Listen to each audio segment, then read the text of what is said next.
बहुत ज़्यादा नमक मिर्च वाली चीज़ें, पिकल्ड वेजिटेबल्स, अचार वगैरह वो हमें नहीं लेने।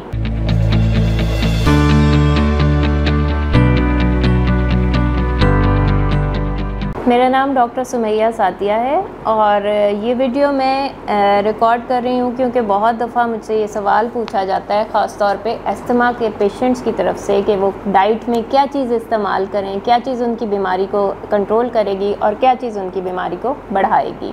अस्थमा का मतलब है सांस की नालियों का तंग हो जाना, चाहे वो किसी एलर्जन की वजह से हो या जो भी कॉज हो। सांस की नालियाँ तंग होने से सांस लेने में दुश्वारी होती है और जिसकी वजह से मरीज़ जो है वो कुछ देर के लिए परेशानी का शिकार होता है। हम उसका ट्रीटमेंट भी करते हैं। कौन सी फूड्स हमें इसमें अवॉइड करनी है? नंबर 1 इज़ वीट यानी गंदम। गंदम बहुत सी चीज़ों में एलर्जन का कॉज करती है। दूसरे नंबर पर इसमें डेयरी है, यानी कि मिल्क के बारे में कंट्रोवर्शियल है, लेकिन आमतौर पे इसमें रिसर्च यही प्रूफ करती है कि दूध का कम से कम इस्तेमाल। तीसरे नंबर पे अवॉइड जो हमने करना है वो है अंडे। फिर इसमें बहुत सी ऐसी खुराक जो हमारी आम रूटीन में यूज़ होती है, जैसे प्रोसेस्ड फूड है, इसको हमें अवॉइड करना है। स्पाइसी फूड, ज़्यादा मिर्च मसाले वाली खुराक को हमें नहीं लेना। बहुत ज़्यादा नमक मिर्च वाली चीज़ें, पिकल्ड वेजिटेबल्स, अचार वगैरह वो हमें नहीं लेने।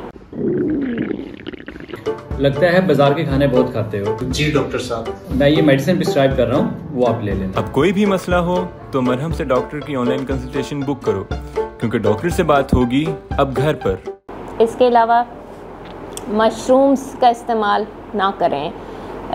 सी फूड में जैसे कि बहुत सी चीज़ें ऐसी हैं जो कि अस्थमा के मरीज़ों के लिए अच्छी नहीं हैं, उनका इस्तेमाल ना करें। बीमारी के दौरान आपने कुछ सब्ज़ियां भी ऐसी हैं जो आपके लिए अच्छी नहीं हैं, जैसा कि कैबेज है यानी कि बंद गोभी, फूल गोभी, ब्रोकली है, प्याज है।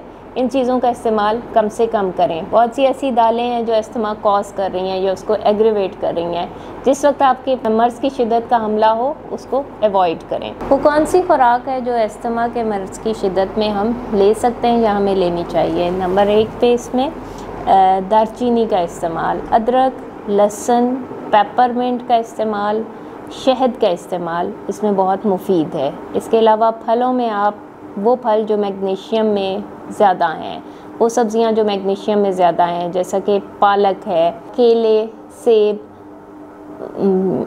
चेडर चीज़ है और डार्क चॉकलेट है, जो कि अस्थमा के मरीज़ को फ़ायदेमंद साबित हो सकते हैं और बीमारी की संगीनी की सूरत में लेने से बहुत ज़्यादा फ़ायदे हासिल हो सकते हैं।